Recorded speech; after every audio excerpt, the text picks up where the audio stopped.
ये हैं प्रियंका चतुर्वेदी, शिवसेना उद्धव गुट की राज्यसभा सांसद एवं टीवी डिबेट का एक जाना माना चेहरा।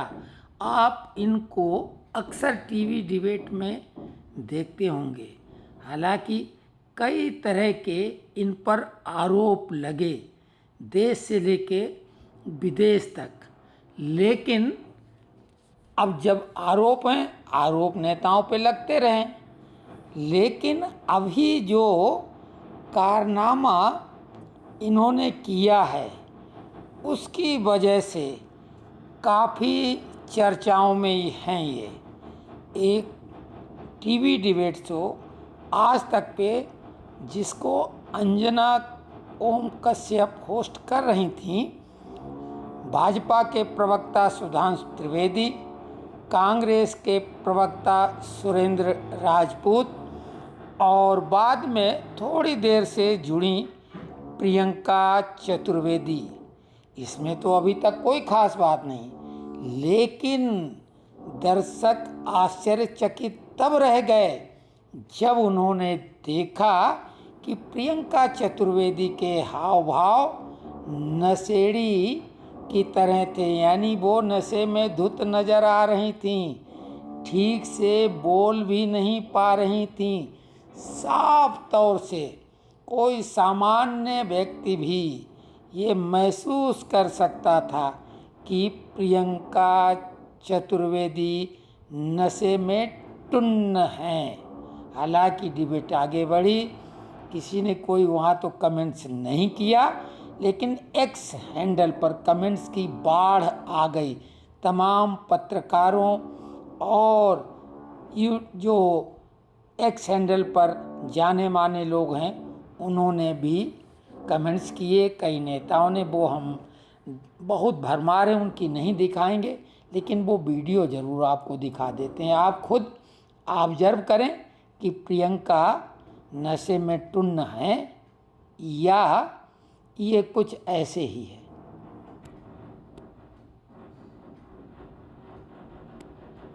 हमारे साथ राज्यसभा सांसद जुड़ गए। प्रियंका जी, आवाज आ रही है? जी आ रही है, बिल्कुल ठीक आ रही है। है। मेरा पहला प्रश्न आपसे यही है, क्योंकि आप डिबेट में थोड़ा लेट से जुड़ी हैं। प्रधानमंत्री नरेंद्र मोदी ने कहा है, देखिए आप लोग पूरा चुनाव संविधान की दुहाई देकर जनता के बीच गए, लड़े। पीएम का ये कहना है कि जो देश में जनता ने सरकार चुनी, 240 बीजेपी और प्री पोल अलायंस वाली टीडीपी और जेडीयू, जिसकी वजह से मोदी की तीसरी बार सरकार बनी, उस सरकार की आवाज को, प्रधानमंत्री की आवाज को अलोकतांत्रिक तरीके से 2.5 घंटे तक लोकसभा में दबाया गया नारेबाजी से, जहां पर हेडसेट लगाकर पीएम को लगातार बोलना पड़ा, और राज्यसभा में जब वो मणिपुर और अन्य मुद्दों पर बोल रहे थे तो आप लोगों ने वॉकआउट कर दिया। ये अलोकतांत्रिक है, ये संविधान के खिलाफ है। ऐसे में संविधान की दुहाई आप कैसे दे सकते हैं? इस पर आपका जवाब। नहीं, तो सबसे पहले मैं ये कहना चाहूंगी कि ये संवैधानिक तौर तरीके से कैसे अलग है। संविधान हमें ये जवाबदारी देता है, जो खुद अरुण जेटली जी ने कहा है, जो खुद सुषमा स्वराज जी ने कहा है, कि संविधान की जिम्मेदारी बोलती है कि जब हम विपक्ष में होते हैं, हम उसके बारे में हम चर्चा करें, जो हमारे मुद्दे हैं हम उसके बारे में बात करें। तो इसको लेकर अगर कोई हमसे बातचीत करने को तैयार है और कहता है कि हम आपके मुद्दों को चर्चा करने को तैयार हैं, क्या वो महंगाई पे चर्चा करने को तैयार हैं? क्या वो महिला सम्मान के बारे में चर्चा करने को तैयार हैं? वो किसानों के अधिकारों के बारे में चर्चा करने को तैयार हैं?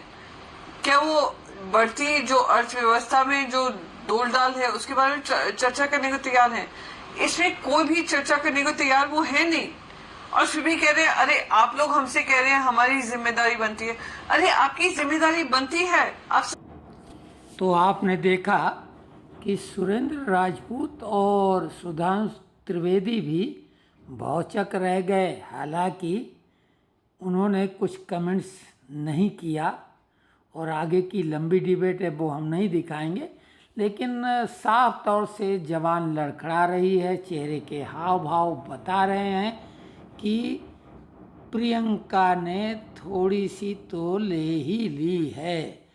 तो ये होता कथनी करने का फ़र्क, दूसरों को बहुत लंबी लंबी नसीहत नेता लोग देते हैं।